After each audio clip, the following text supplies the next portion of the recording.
think that means we are ready for our presentation from Gary Eckmeyer. All right. Thank you to Smootums, and thanks for everybody for coming. And I could bounce it off of what Tom said about the room being the gorilla in the room. Wouldn't it be great if we could get rid of it? And I was in my blurb in the LC, uh, I was talking about headphone listening and the possibility of getting rid of all of your equipment problems and subwoofer problems and room problems by listening on headphones.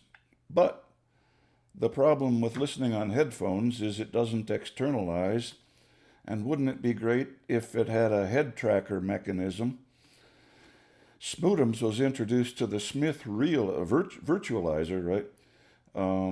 Which was an attempt to turn binaural into something that did externalize, only it was externalizing to somebody's existing speaker system, and I didn't understand why they would do that. My great hope was that if you just had some inexpensive head tracking mechanism, you could research this and see if it would externalize with either binaural or regular stereo recordings. So I happened upon the Waves NX head tracker for $99. I thought that would be the way to go, so I tried it, and it didn't work out real well. So I started looking into more things, and I saw the Zoom H3 VR recorder. This little fellow, you can see him. He's no bigger than an orange or a softball. He's recording right now, and it's a ambisonics microphone with recorder.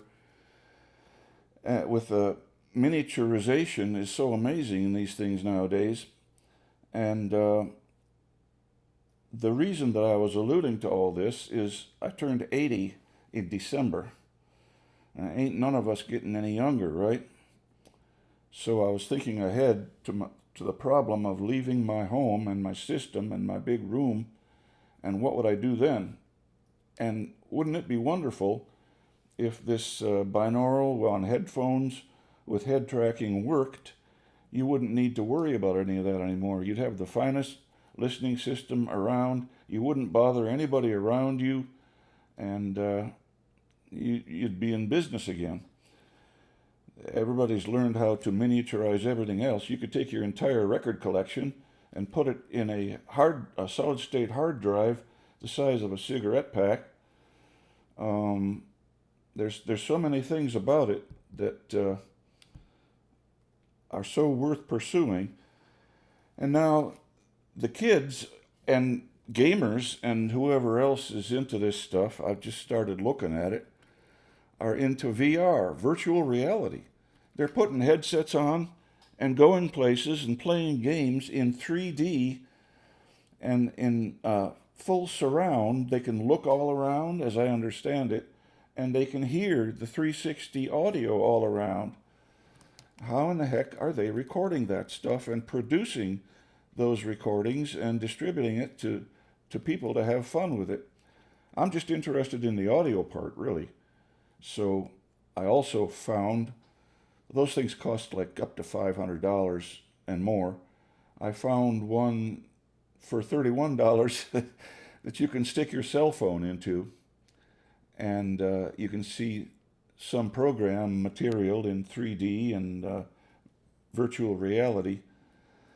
It should arrive sometime today, and I'll see if that works and how they're doing that sound, because it'll tell me in the instructions somewhere how to get programming, and then I'll be able to see if it works or not. In the meantime, the Zoom surround sound and VR recorder was so inexpensive it would be fun to play with it. I could learn about ambisonics, which we will go into, I could learn about this object-based panning that we've read so much about, whether we're talking about Atmos or ambisonics or television and movie panning objects around instead of sending channels to speakers.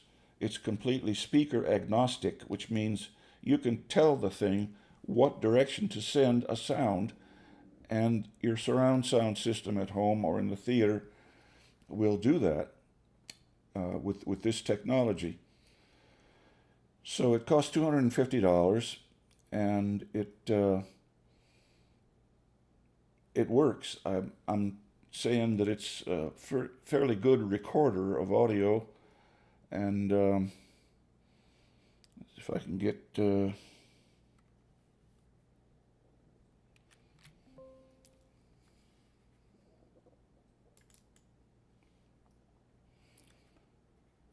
I am sharing now.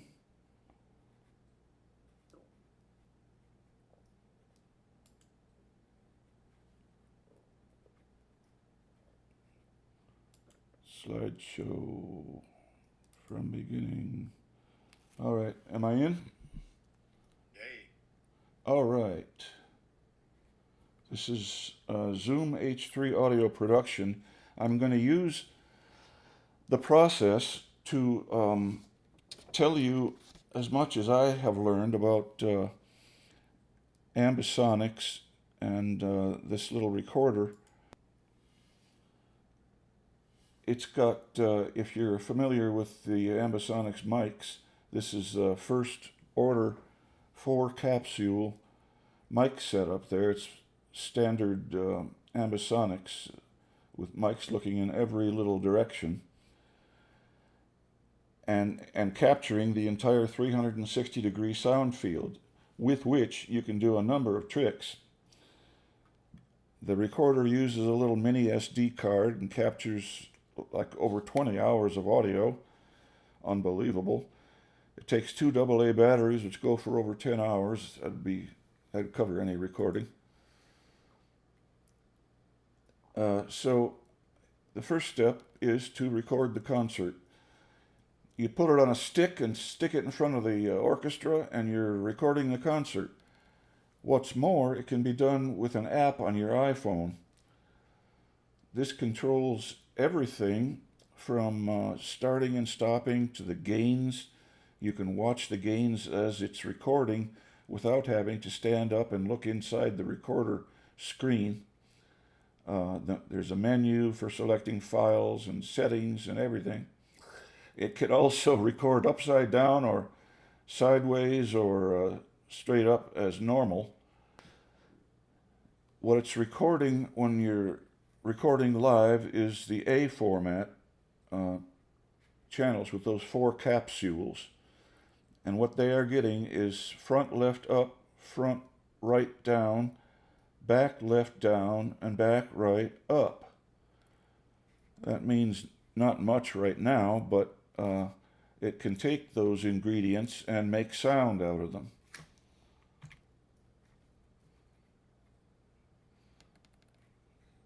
These files represent 2 runs of the camera. First I did a little mic check, and then I waited for the orchestra, and then I started it to record through the entire performance with file number 2 here. So I've downloaded those files from the recorder to the computer, to a hard drive, wherever I wanted to put them for my project. So that's the A format files. And now I'm going to open the H3 player, which is a free app that comes with the purchase.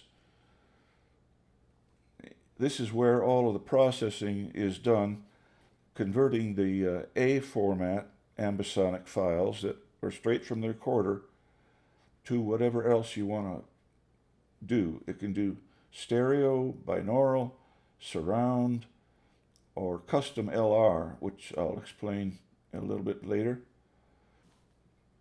So those files, I'm just going to use file number 2 because the first one I don't care about. And they are now ambisonic A format files.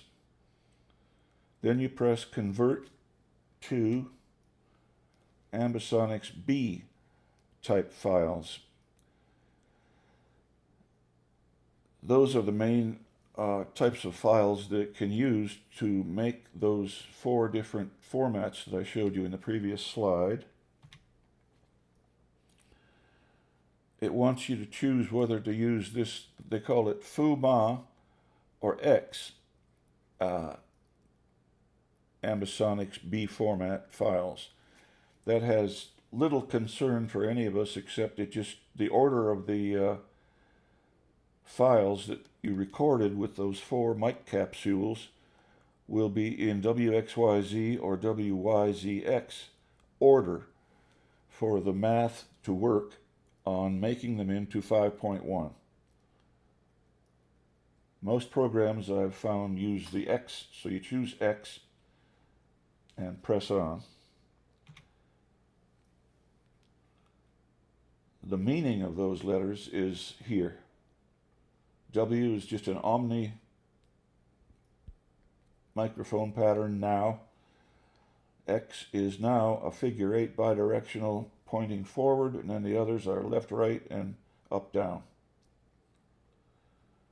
Now, using some tricky math, the player, the Zoom player, can convert those into any format that you want to produce.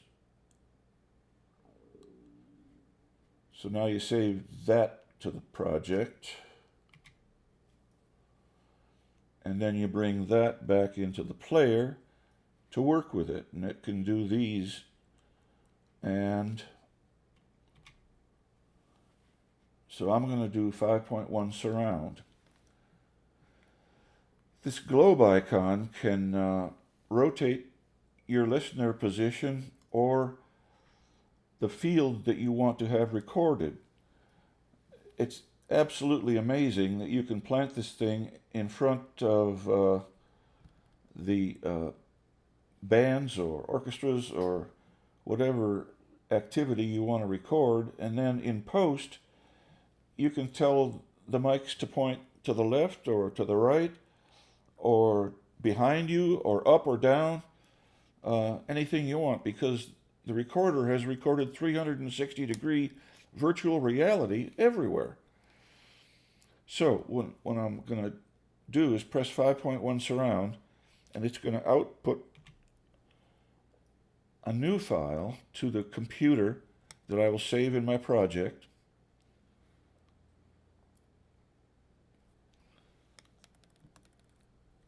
But we're not done yet. These are now AmbiX files.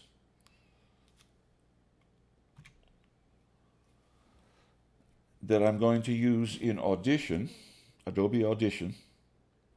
I'm going to choose no template, 48K 24-bit, and a 5.1 session. So Adobe knows that I want to produce a 5.1 format file out of this.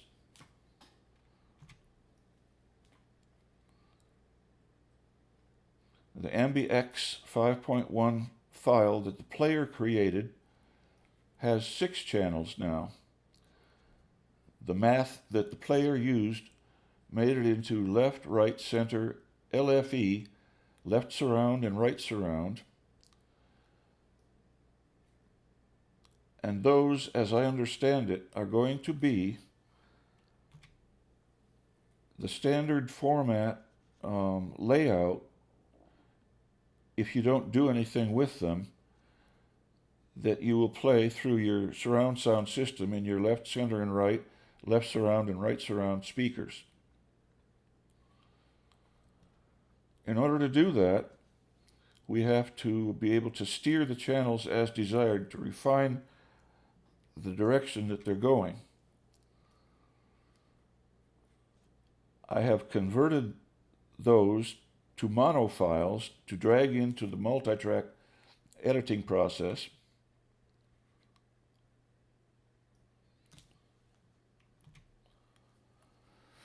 And it shows up in here now after I've dragged it into the multi-track side of the Audition program. They are now channels 1 through 6 as indicated. That's what they look like in the multi-track screen in Audition. The first one is always left, the second one is right, the third one is center. LFE, which is obviously smaller than the other channels, left surround and right surround. But we're not done yet. There's a little icon on that screen for a track panner to show up. And this is where the magic happens. If I didn't use the track panner, all of those channels would play straight ahead in my center channel. But with it, I can drag which direction they go and also how wide they spread the sound. This is going to be the sound that was recorded from the left channel of the recorder. Obviously, there is no actual left channel in the recorder, but the math that went into the process converted the ambisonics A to B and then to a left channel signal. I can make it narrower or wider. I can move it all around. And I have done this. I've moved that sound all around the circle in my listening room, and it actually works. Of course, I want to put it somewhere near the left channel, so I can either spread it wide and spray it towards the left channel, or I can focus it more and put it more precisely where I want it. Same for the right channel and all the others.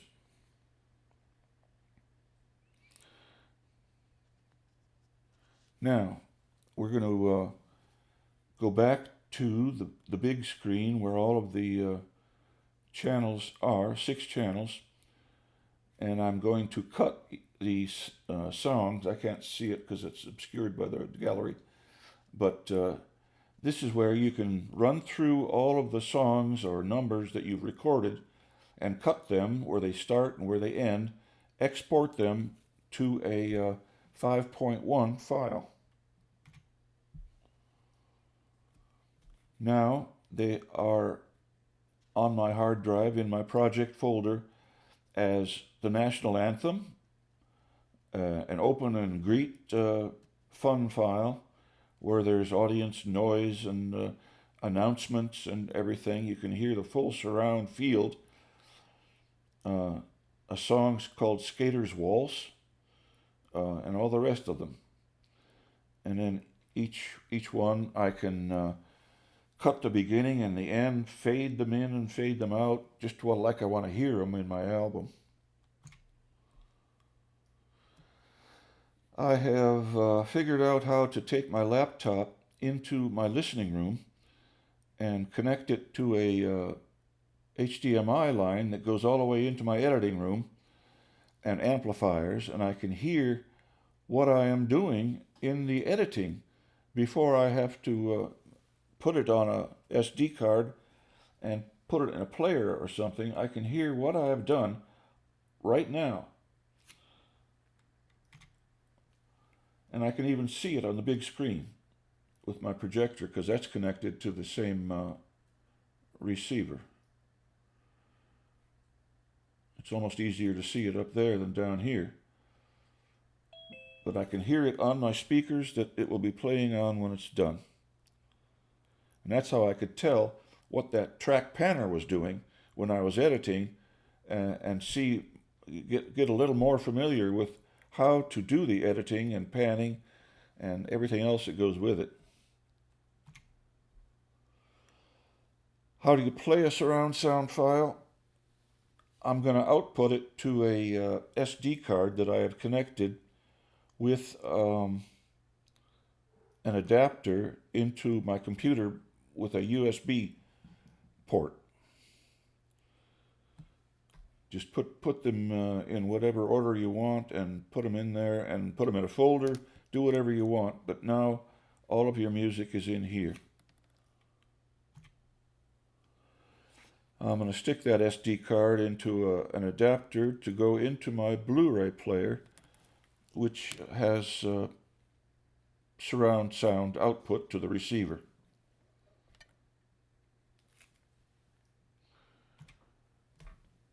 If you don't have a Blu-ray player that can do that, you can buy a $45 player that they're selling now that can take an SD card and put it out through HDMI into your receiver, and it comes with a remote, so there's no excuse for not being able to download surround sound from the internet simply because you weren't able to play it before.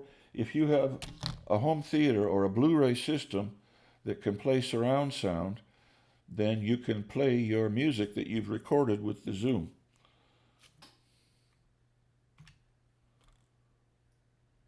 Of course, if you just get a solid state hard drive, you can put any number of files. You can put your existing music in it, and you can play it like that if that's more convenient to you than doing it on a network.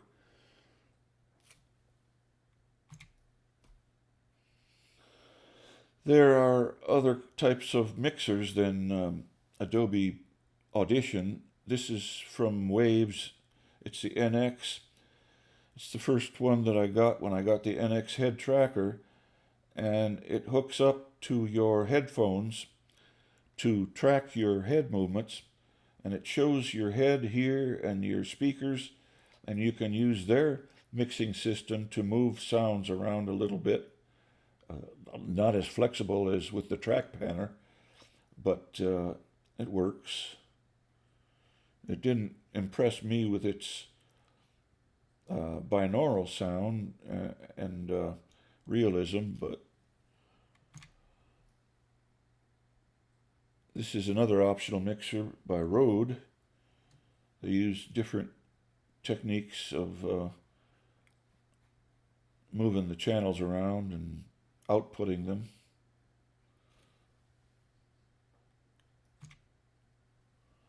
Here's a more expensive one from Waves, the B360. It cost us $300. Haven't tried that.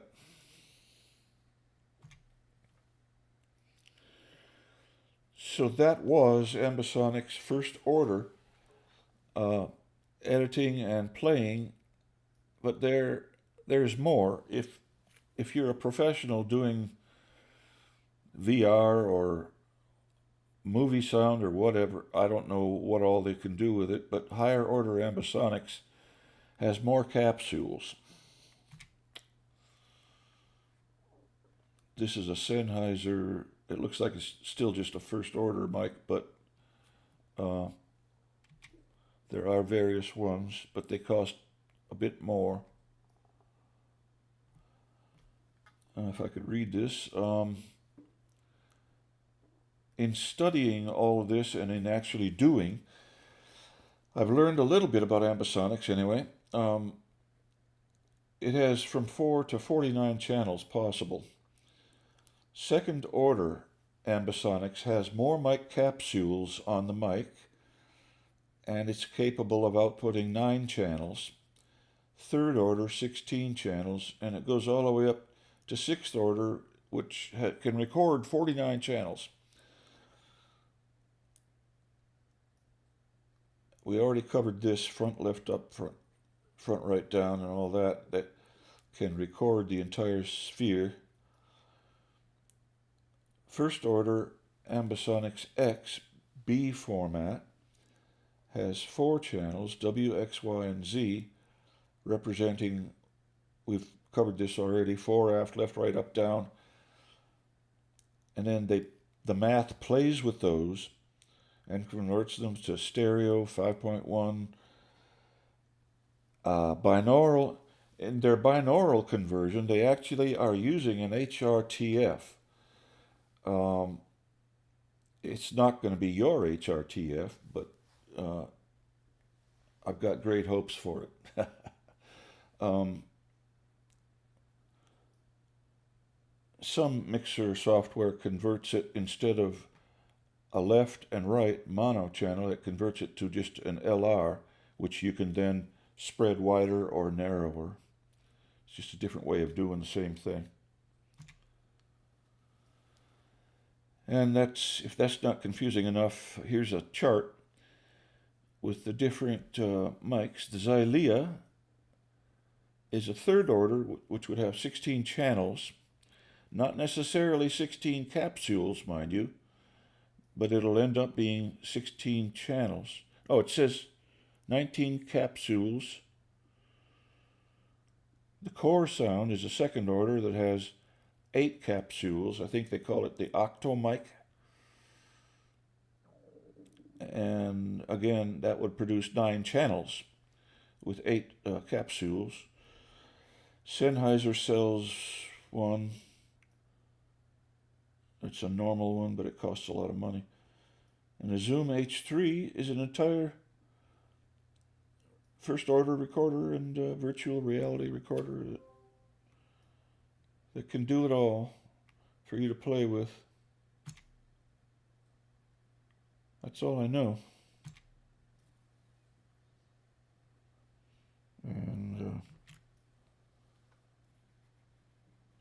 stop share. Now, I'm thinking of David Lau when he was recording a bunch of college bands, and they may be all around him. And in one location, he could place one of these things and record everything all at once, no matter who was playing when, and he could change the field of sound from over here to straight ahead. Um, and it's also interesting that you can change the listener's position in post to change where your hot seat is. Not sure what you would do with that just offhand, but I've been in situations recording my daughter's high school recitals where some of them wanted to play from over here on the stage itself. Some of them were playing from over here in the seats area. And, the audience can't move around like that, but I could if I had recorded it with one of these.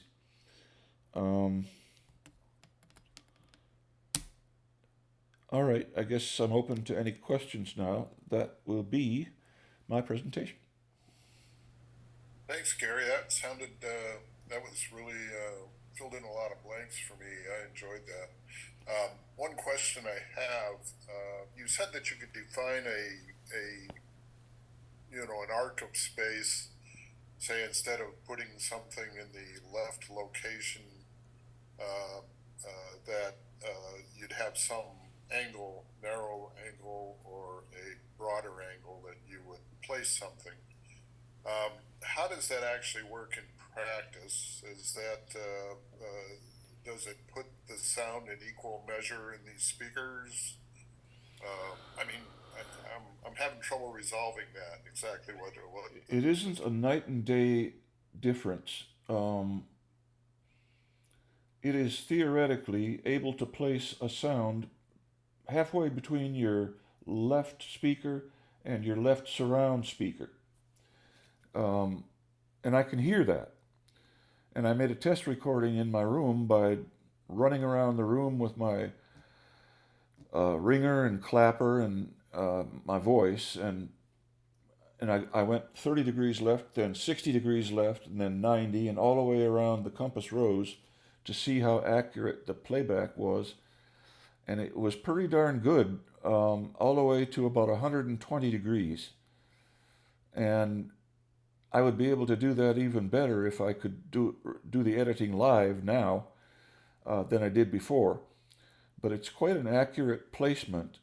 And when I was sitting there and playing with just the left channel, for example, I could take that track panner and swirl it all around the room, even though it belongs in the left speaker. I could place it where I wanted, what direction I wanted it, rather than what speaker I wanted to put it in. And that's what this object-based panning is all about. It uses a surround playback system to pan the sound anywhere it pleases, anywhere you please. So if I'm a sound designer, I would want to put the object in some place in space. I don't quite understand why they have a narrow or a broad angle. Does that mean it dithers across that angle, or it's Yeah, it's, like I say, it's not a night and day difference. If I had it on wide spray versus tight focus, um, it affects the loudness of the sound a little bit because when you've got it tightly focused between your left and your left rear, it isn't as loud in each. But you just got to listen to it while you're doing it, which is, I'm glad I figured out how to do that. Um, but y- there was a harp in the last concert, the Christmas concert that I recorded.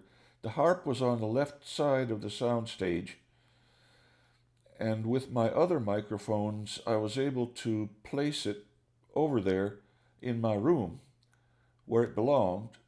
But with the Zoom recorder, I couldn't shove it quite as far over.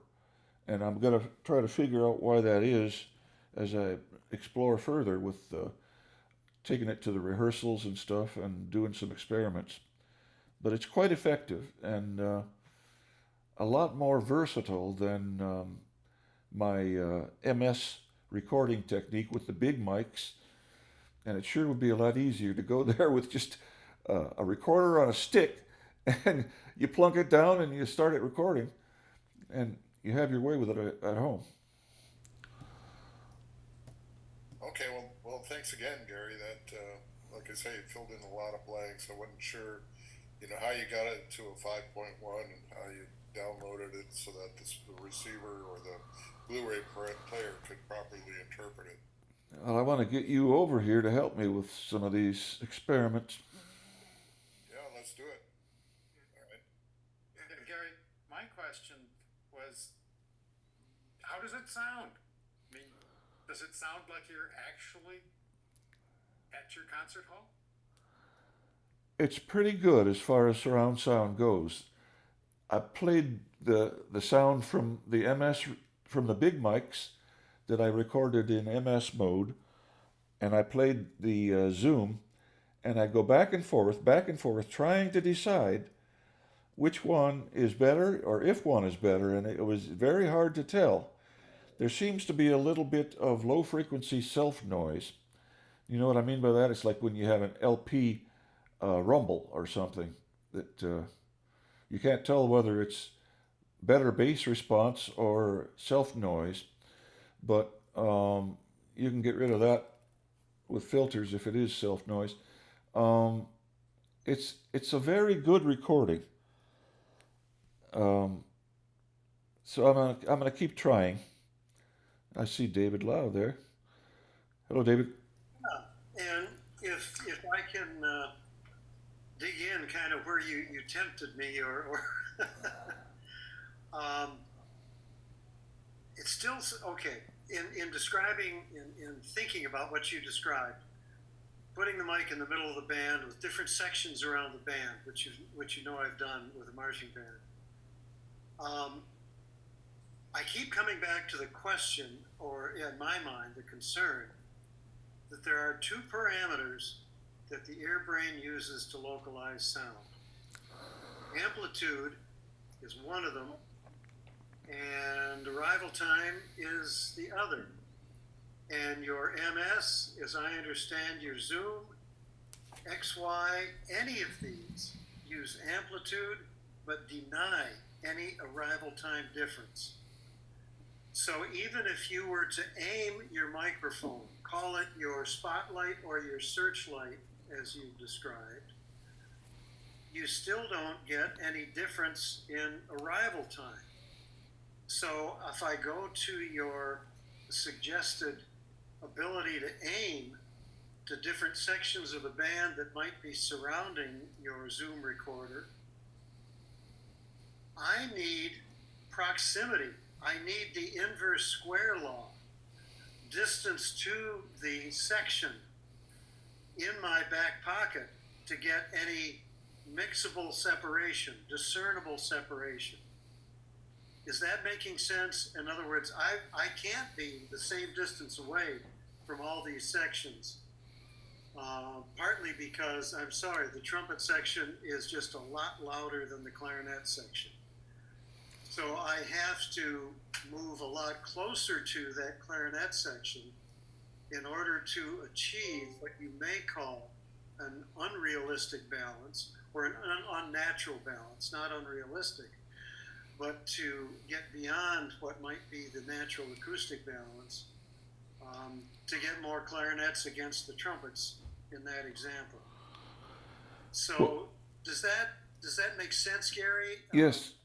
It doesn't eliminate the need for multi-miking. You probably are going to use several stereo pairs in order to do that type of recording, right? I have some So- observations. What? Yeah, Michael Leader, I have some observations on large scale, first order ambisonics, if you're interested. Yeah. Okay. Gentlemen, I was with BBC Television in England in the mid-70s. And although I was not the recording engineer for this demonstration of paraphonic ambisonics, it was startling to experience the original Cowrack as a paraphonic system, in other words, with height. Now, in 1990, the Seattle Opera produced War and Peace. It was the first opera produced for high-definition television, and this was done as a joint venture between NHK Sony Japan and Dr. Robin Wilcourt in Seattle. The truck they used was the original Telesat Canada truck with the high-def gear, etc., etc. And then the question was, how are they going to record this? Nigel Branwell is a name I think everybody should be aware of, and Google Nigel Branwell and his various published papers on ambisonics. So I knew Dr. Robin Wilcourt because of my background in high-def television. He said to me, Michael, you're a great recording engineer. What should we do? I gave him my background with BBC Television. I said, consider ambisonics. Nigel Branwell happened to live in Seattle, and that's how this fusion came about. You're absolutely correct about the multi-microphone and the distance, because, of course, in a big orchestra, although you got an orchestra pit, so the dimensions are much shorter than having a symphony orchestra on stage. But these arrival times you speak of are critically important.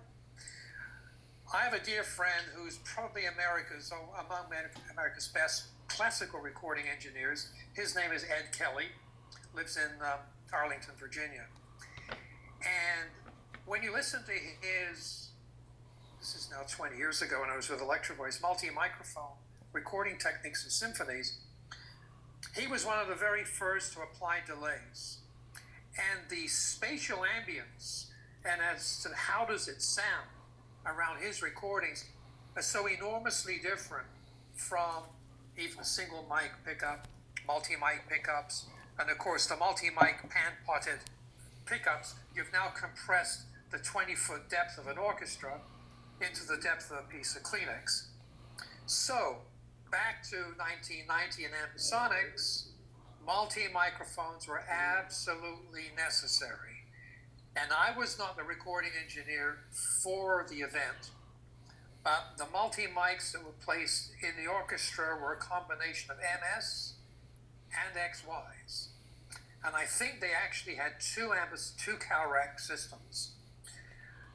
The unfortunate, and while you were giving your presentation, Gary, I went to the internet. There's a very poor couple of minutes of the video on the internet. The video is horrible. I think they took it from a 3/4 inch demo. But you can begin to hear what's there. But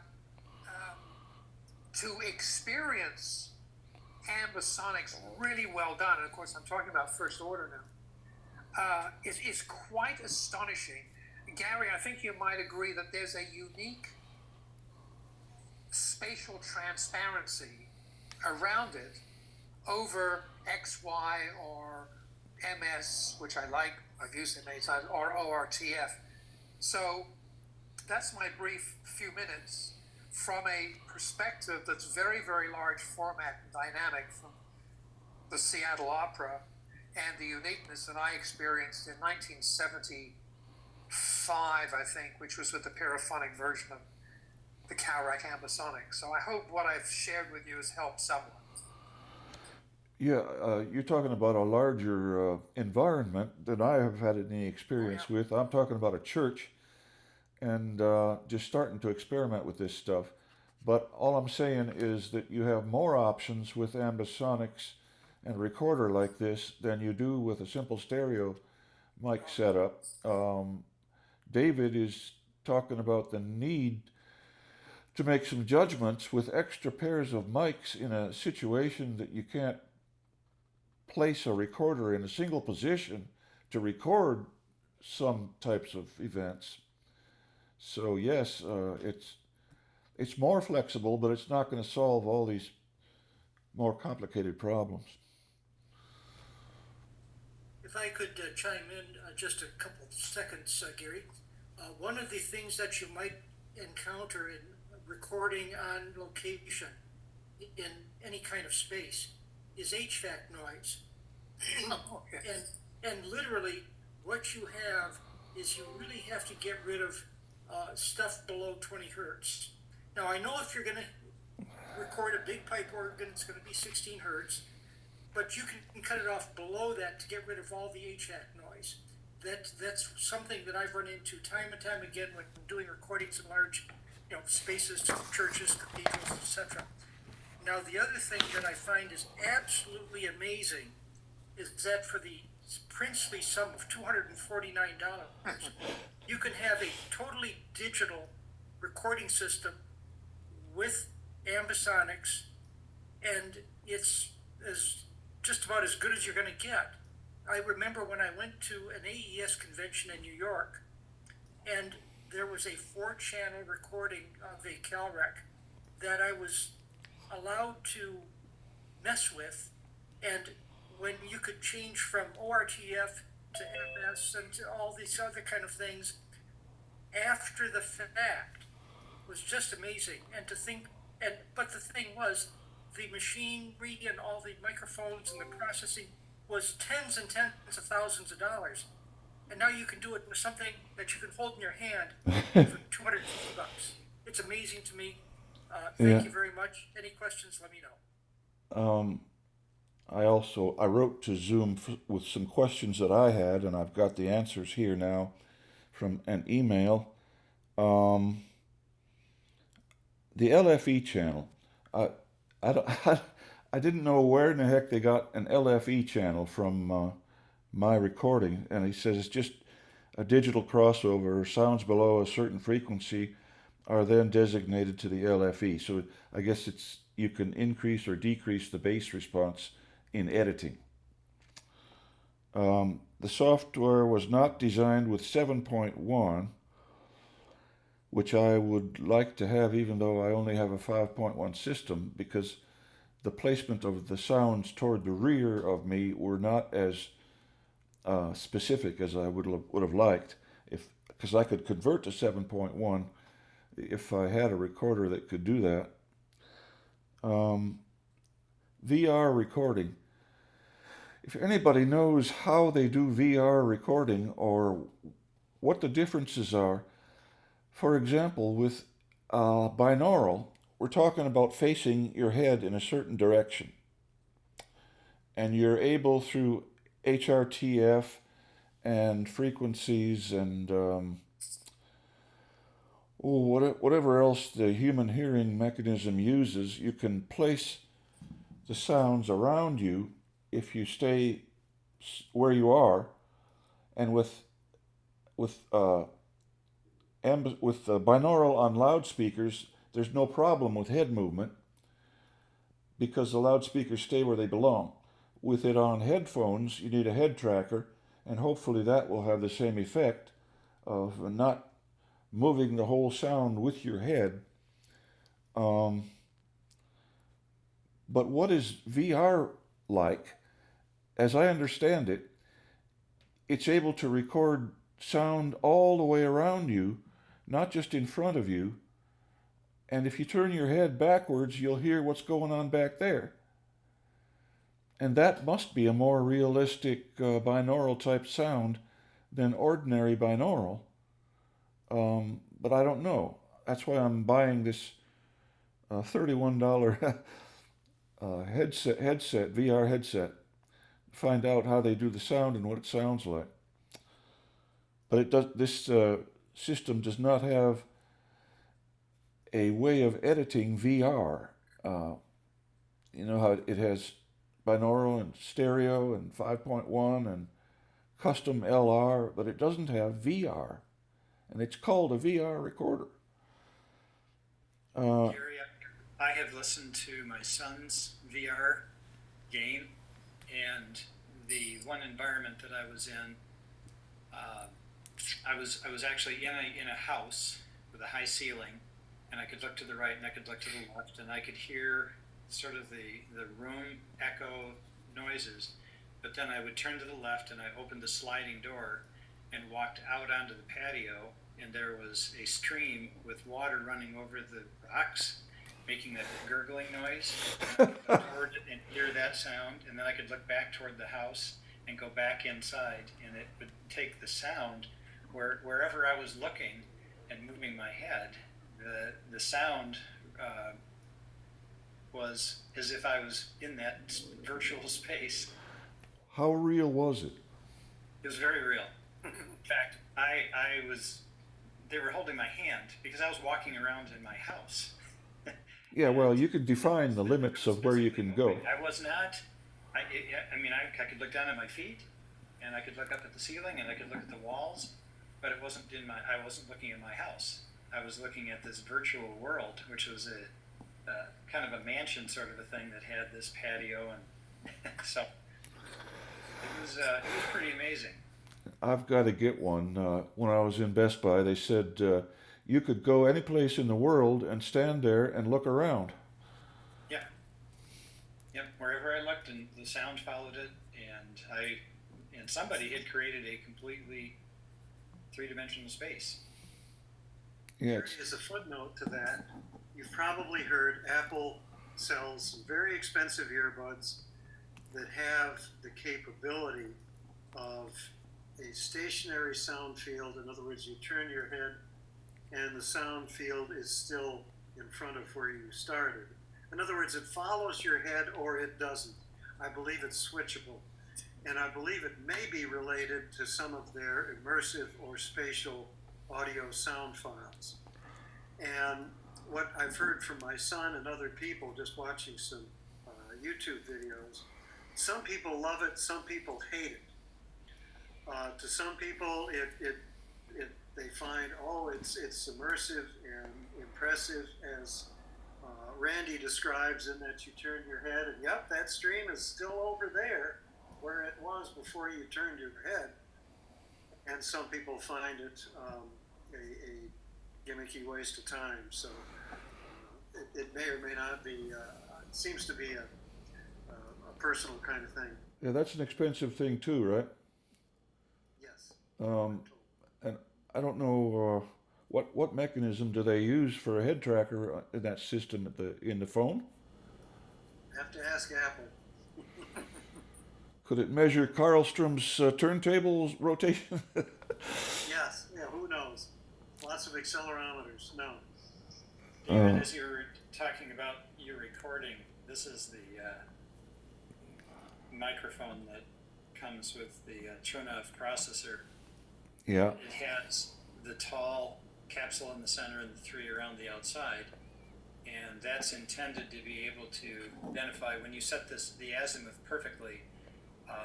It can tell the direction and direction horizontally as well as three-dimensional, vertical, in space forever for the height speakers, and it's just that short distance between the capsules, the arrival time. But there is some difference, some arrival time. Oh yeah, that's what this captures. Okay. That's the whole reason for That seems like progress to me and my preconceived notions, I guess you'd say. David, Yeah. David Lau, I was going to answer something about your question. You don't need to worry about recording all of these delays and stuff because the delays to your ears and everything, because that'll be taken care of on playback. Do you know what I mean by that?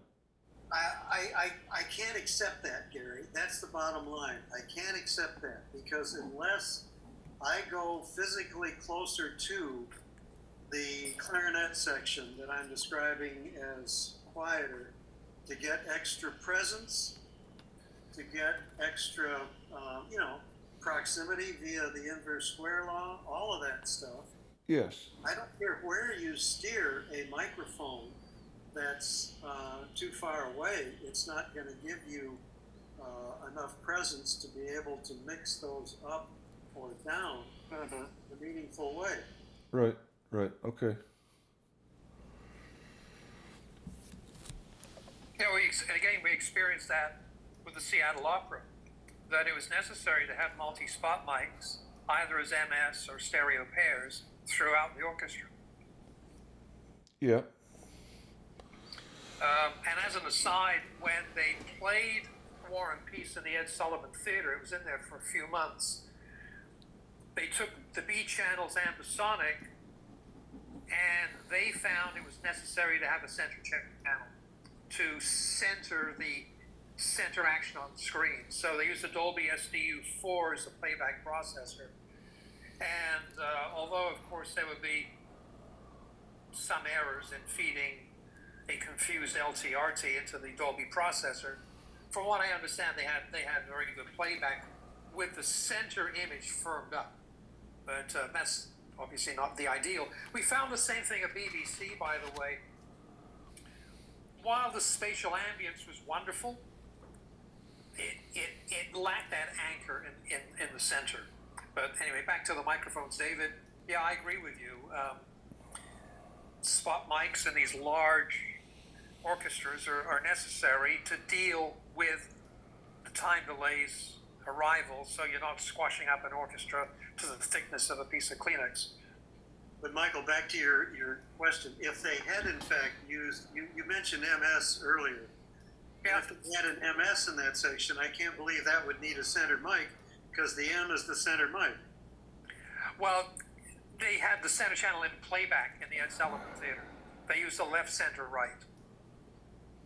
So whatever was algebraically weighted common to the left and right channel, the Dolby processors, of course, would pick that up, and allowing for the 6 dB difference, they pulled down the center drive level. But I'm agreeing with you, David, on the multi-mics and the delays. If I could backtrack just a little bit, he mentioned about the rumbling in there. I don't know why this is so, but I've noticed on my recordings, the HVAC noise is much more noticeable in playback. You're able to ignore it when you're there in the hall, but on the recording, it's just intolerable for some reason. I don't know if it's because the bass is essentially mono, or you're in a small room, or what. I've heard some discussion about how bass propagates in a large room versus a small room having some significance, and I don't know if it relates to that.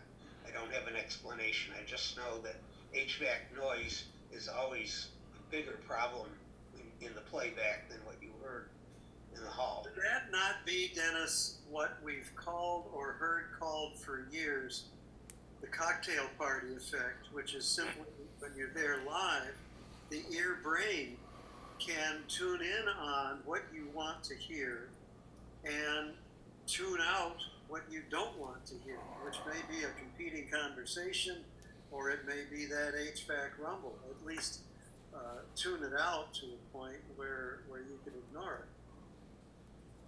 And you can't do that on playback because you're not there in the physical space at the time. You wonder if, in fact, surround playback got convincing enough or good enough that could fool the ear brain into applying that so-called cocktail effect in playback and get rid of that room rumble, the HVAC. I don't know. That may be a goal. I don't know if it was Earl or somebody else was talking about the idea that there's something equivalent to reverberation when you have bass in a room that's large enough where it's multiple wavelengths. When you squeeze it into a listening room where the bass wavelength is larger than the room, then it's just a pressure signal, and you don't have phase cues or anything like that. Intuitively, it doesn't make a whole lot of sense, but I also saw some claim somewhere that when they measured the ability of the ear to determine phase differences, it would suggest an ability to hear up to 30 kilohertz, yet on a sine wave you can't.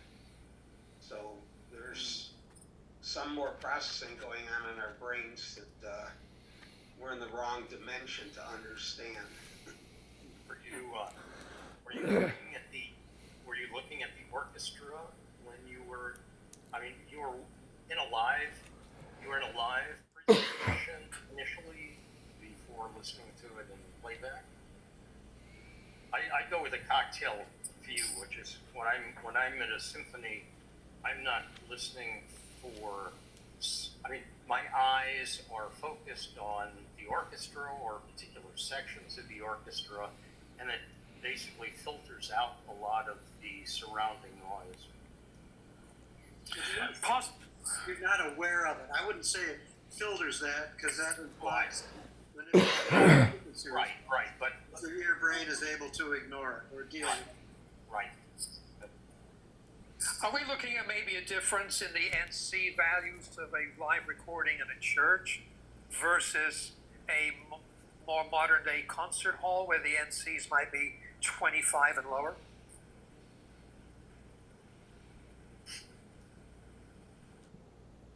Where the what might be?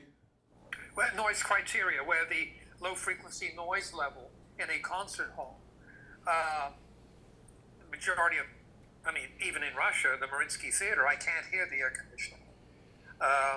Most modern day concert halls are pretty quiet when you're sitting there, but if you're recording in a church and there's all the trucks outside, if the church is near a stoplight and everybody revs up, I mean, churches and cathedrals are hardly a recording studio or a double-walled concert hall. That's what we listen for when we walk in prior to a session. And leading, back to what Dennis experiences, I think when we walk into that venue and suddenly you say, oh crap, it's an 8-bit room, the 8-track is up there dithering everything barely, and you can measure it, with a decent mic and say, okay, here's, our max 95 dB SPL. Oh crap, the noise floor is sitting there at only 45 dB down. You've got issues, and that's what you do walking in. But I think as a listener, once they're on stage performing, even with that much noise, somehow the ear brain can stand it. Yeah, for the out-of-towners, I'm an amateur recorder, working with a community orchestra in some pretty terrible auditoriums. And the ventilation systems are really nasty in some of them. There's nothing I can do but filter it out. Well, you just stand there on the filter and you watch the score, and before the bass drum hits, you walk your filter back down, let the bass drum hit, and walk it back up. I mean, we've done stuff like that, Some of my recorders have double recording capability where one is recording louder and the other is lower in case it overdrives. Yeah, Yeah, I don't think you need that with 24-bit systems. You can allow 6, 8 dB headroom and Yeah. still live with modern 24-bit stuff. Would you like a summary, Mr. Karlstrom? Well, if you're looking to me to say that we've wrapped up the discussion, I don't know. This discussion's been going on quite a while, and a lot of very divergent interests and points have come up. I don't want to clamp that down. If someone has more to say, they should do it now. Well, All right. I looked at the documentation at the Zoom website on this particular device. Apparently, it's relatively new. Two things they didn't specify were the self noise, and they didn't specify the frequency response. no. One of the last chart you had in your slides said that, oh yeah, the frequency response is 20 to 20, 20 hertz to 20 kilohertz, and it was a condenser mic. Well, it's not a condenser mic. it's an electret. Right, it's going to be electret, and the other mics that were electric were specified as such. So I don't know how accurate that last slide is on the H3.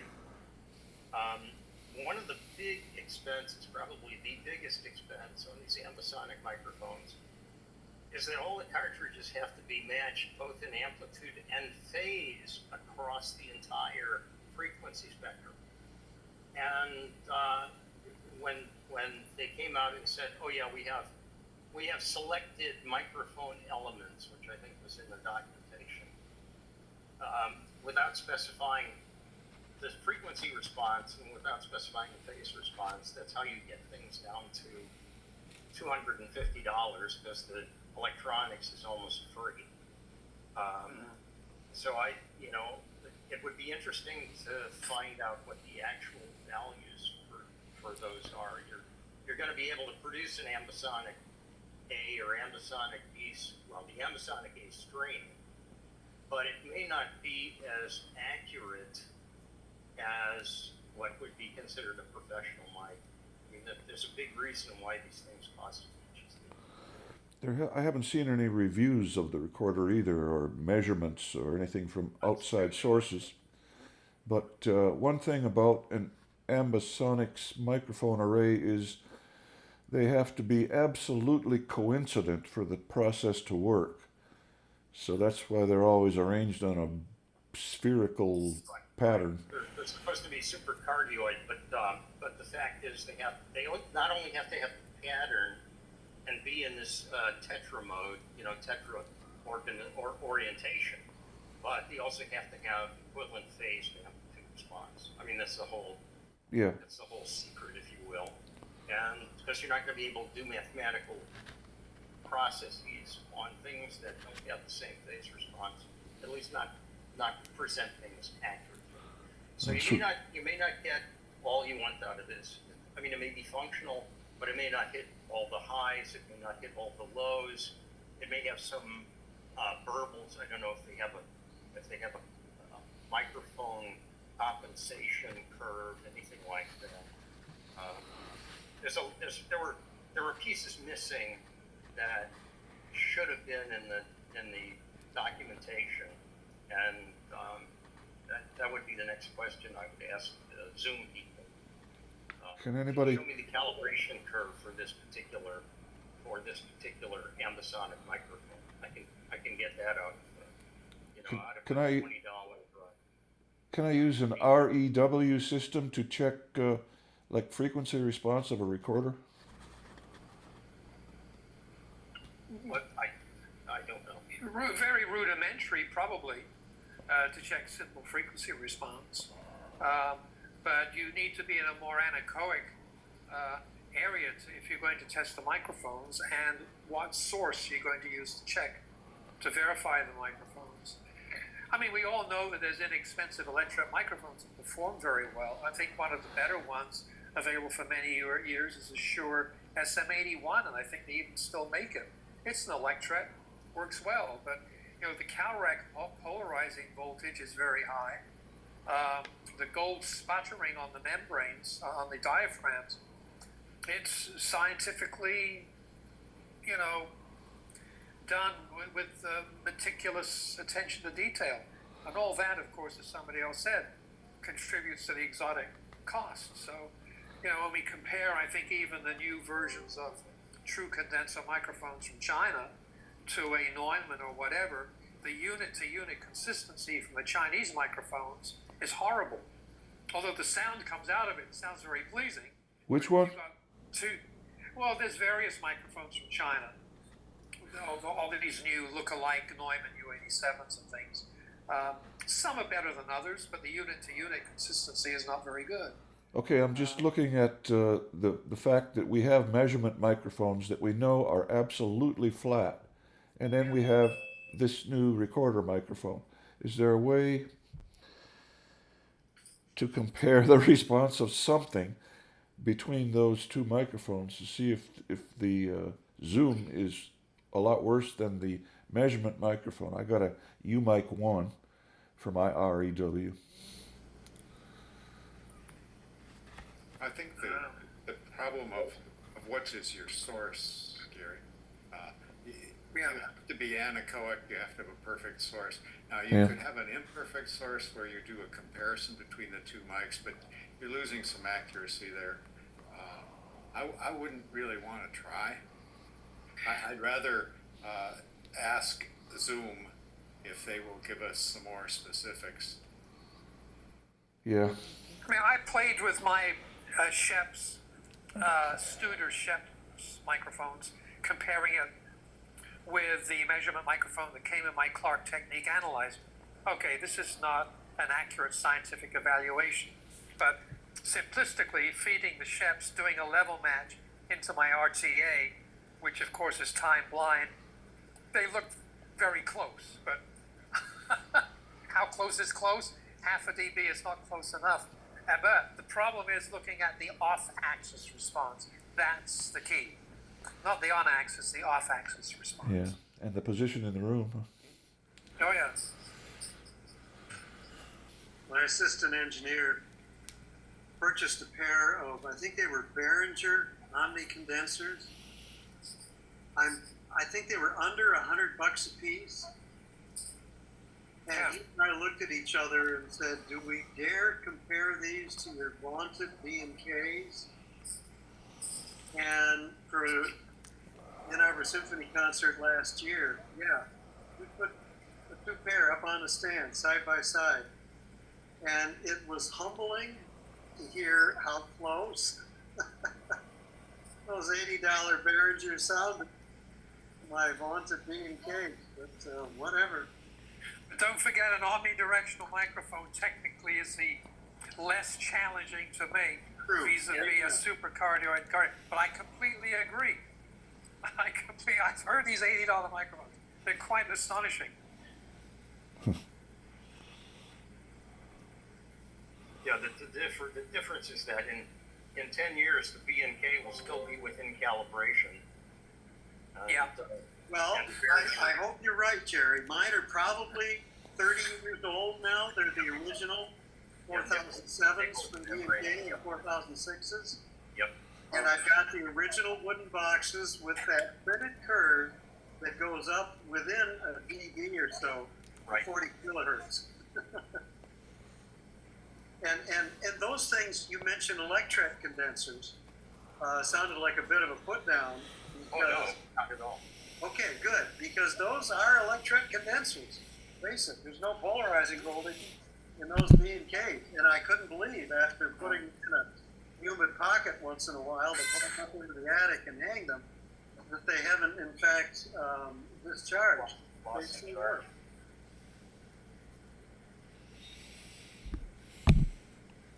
Okay, I had a couple points last time we did this, and the pair of PZM wedges, you had them back to back, David. You ran them back to back. You didn't run them in the front that equal to the PCMs being where your ear is, and the PCM wedge being the head, and the top to bottom here and sending that straight to the director when you put it right where the director would sit in a band. That would have been the perfect send for that director of the orchestra to completely say, yes, that's where I was, that's where I sat, because he sat in the back with the headphones. He didn't sat where he would normally be with a pair of that wedge up there where he would stand. You put it there, he would place himself in that spot. Do whatever you want with the band, but you put that PCM wedge anywhere, above the conductor, you'll be exactly where that conductor is, regardless of what the room Is is. the end extension of that the Aachen head? The head that actually has the microphones in here with the actual ear canals and the size and dimension of the head that you're actually playing in, that'll put you in reality anywhere. You take that head with a pair of shoulders, by the way, because those shoulders give you dimension. And you can pick a stereo recording and put that anywhere. And you will place yourself in that, a roller coaster or anything. You put a pair of headphones on, you will be there, period. You pull the headphones away, all of a sudden I got the room. That's the two things I know for sure work. Hello, everyone, again. This is Gary, back for a short video addendum to the H3 video to clear up a few misunderstandings and errors and show you a couple of editing things that are absolutely necessary to know. We have dragged all the files into the laptop, connected up into the studio room here. I'm sitting where the speakers and everything are, so I can hear what I'm doing. Then we open up Audition and drag the files into Audition. I think I've already shown that. It has been put in no template and 5.1 surround sound mode. We are now going to go to Edit Preferences,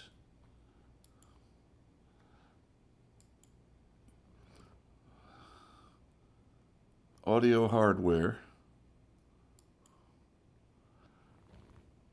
and Settings. But first, on the device class, there's MME and ASIO and Wasapi, WASAPI. We're going to select Wasapi, and the latency is 30. The sample rate is 96,000. And then we're going to go to settings. We'll get into the audio settings that are part of the laptop audio system. It's going to be going to the AV receiver, configure, 5.1 surround, test that.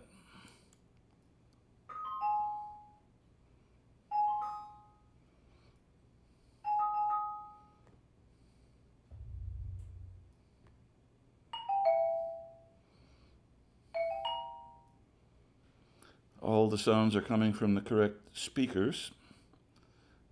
Next, optional speakers are center, subwoofer, and side pair.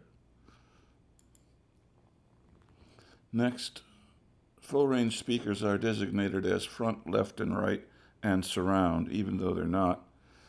The system doesn't know that. Configuration complete, finish. We're going to go to properties.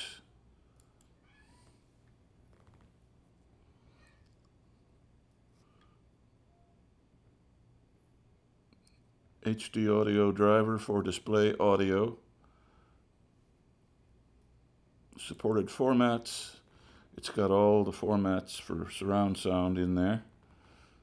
Levels are up, advanced, 24-bit 96,000 seems to be required in Audition to play back these H3 files.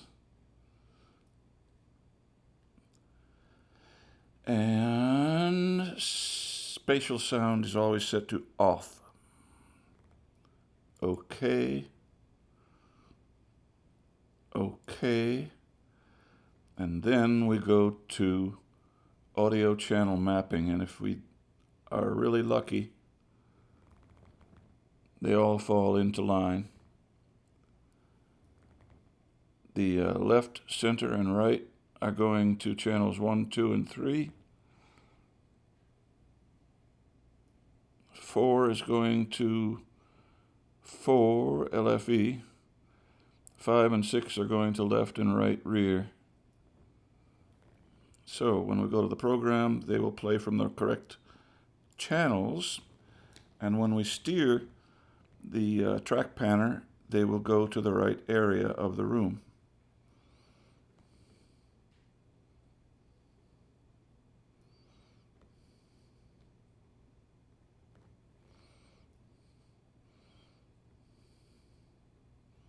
I'm going to go to channel 1, track panner.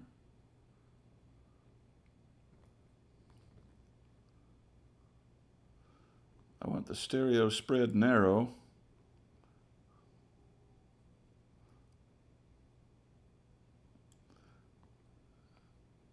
And the angle a little wider than the left channel.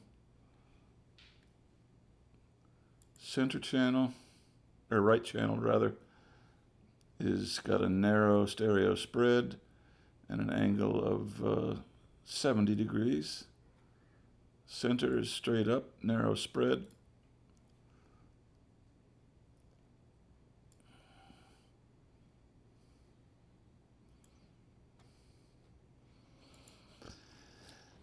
One trick is the LFE channel, channel 4. It's not real clear from the diagram on the screen exactly how to set the spatial part of that. So I've got it set to radius of 40, an LFE level of 50, and center is at 100%. Stereo spread is 66 degrees with an angle that's immaterial, 10 degrees.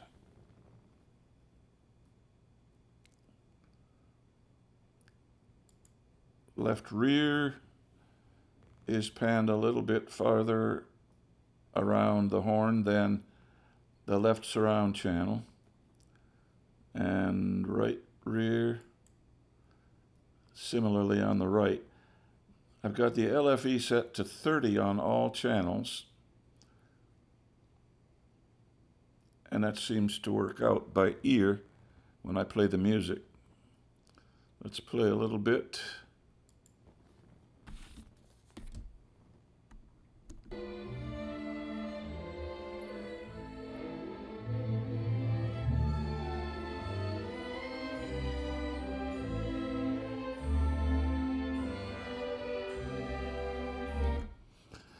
Sounds good. The channelization seems to be working right. But there's one final little thing that we've got to remember to do. On your receiver, there are many modes for playing surround sound. We've got to make sure that this is set to multi-channel. If it's not, the channelization will not work, and the sounds that you recorded in the various directions will not decode.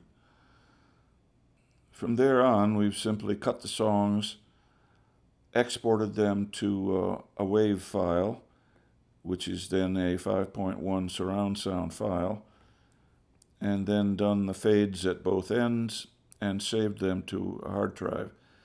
From that hard drive, they will eventually go to an SD card for playback in your stereo system, surround system.